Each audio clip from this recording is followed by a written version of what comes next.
السلام عليكم ورحمة الله وبركاته.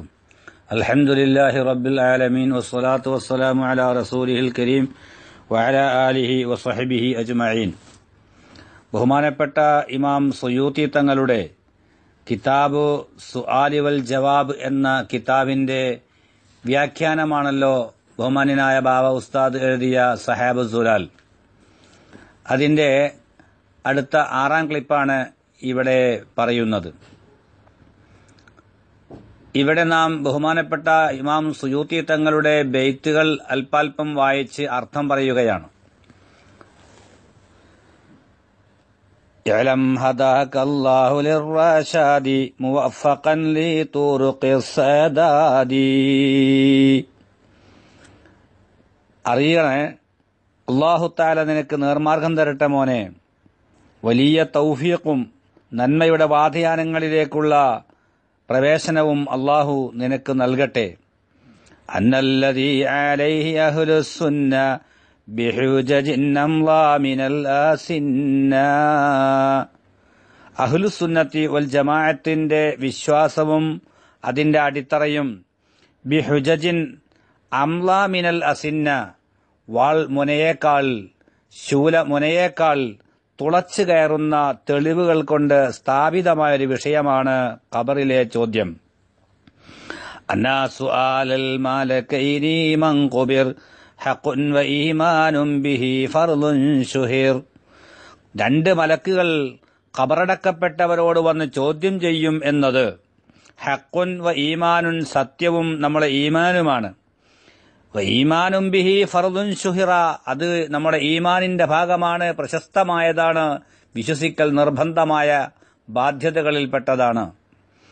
ഖബറടക്കപ്പെട്ടവരോട് ചോദ്യം ചെയ്യും എന്ന് പറഞ്ഞാൽ ഖബറടക്കൽ വിവിധ തരങ്ങളിലാണ്. മണ്ണ് മാന്തി കുഴിയെടുത്ത് മറമാടുന്നവർ മാത്രമല്ല മറയടക്കപ്പെട്ടവർ. കപ്പലിൽ മരണപ്പെട്ടവരെ കടലിൽ വലിച്ചെറിയുന്നു, താഴ്ത്തുന്നു.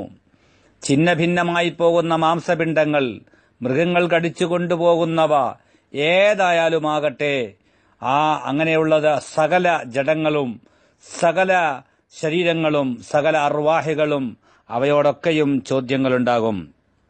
എല്ലാം കൂടി വ്യാപകാർത്ഥത്തിലാണ് മൻ ഖുബിറ, മറയടക്കപ്പെട്ടവർ എന്ന് പറഞ്ഞിട്ടുള്ളത്.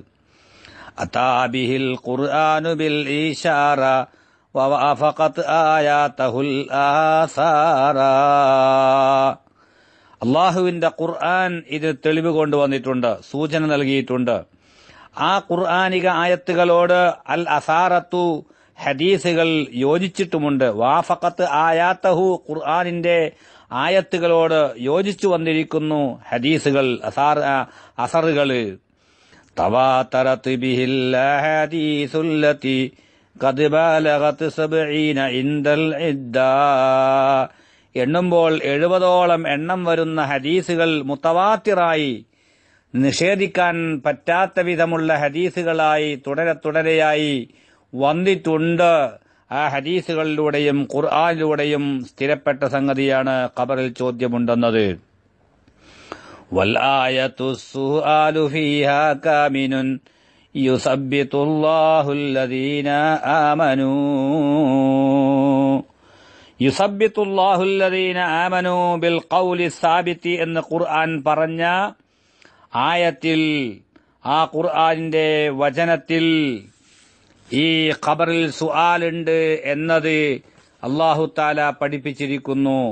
സുവ്യക്തമായ ആ ആയത്തിൽ തന്നെ ഖബറിൽ ചോദ്യമുണ്ടെന്നത് ഉത്തരവാദപ്പെടുത്തി ഖുർആൻ പഠിപ്പിച്ചിട്ടുണ്ട്. ഇവിടെ ഗ്രന്ഥകർത്താവ് ഒരു ആയത്താണ് പറഞ്ഞിട്ടുള്ളത്. യഥാർത്ഥത്തിൽ നിരവധി ആയത്തുകൾ ഈ വിഷയകമായി വന്നിട്ടുണ്ട്. ഒരായത്ത് മാത്രമല്ല, വിവിധ ആയത്തുകളിലായി ഖുർആനിൽ അല്ലാഹു തആല ഖബറടക്കപ്പെട്ടവരോട് ചോദ്യം ഉണ്ടെന്ന് സമർത്ഥിച്ചിട്ടുണ്ട്. ഒന്നുകൂടി പറയാം. സനുഅദ്ദിബുഹും മർറത്തൈനി സുമ്മ യുറദ്ദൂന ഇലാ അദാബിൻ അദീം. സൂറത്ത് തൗബ 101-ാമത്തെ ആയത്തിൽ സനുഅദ്ദിബുഹും, ജനങ്ങളെ നാം പിന്നീട് ശിക്ഷിക്കും, മർറത്തൈനി 2 തവണ, സുമ്മ യുറദ്ദൂന ഇലാ അദാബിൻ അദീം, പിന്നെയാണ് അവരെ മഹാഭയങ്കരമായ അദാബിലേക്ക് മടക്കപ്പെടുക എന്ന ആയത്തിൽ ഖബറിലെ ചോദ്യവും ശിക്ഷയുമാണ് സ്ഥാപിച്ചിട്ടുള്ളത്.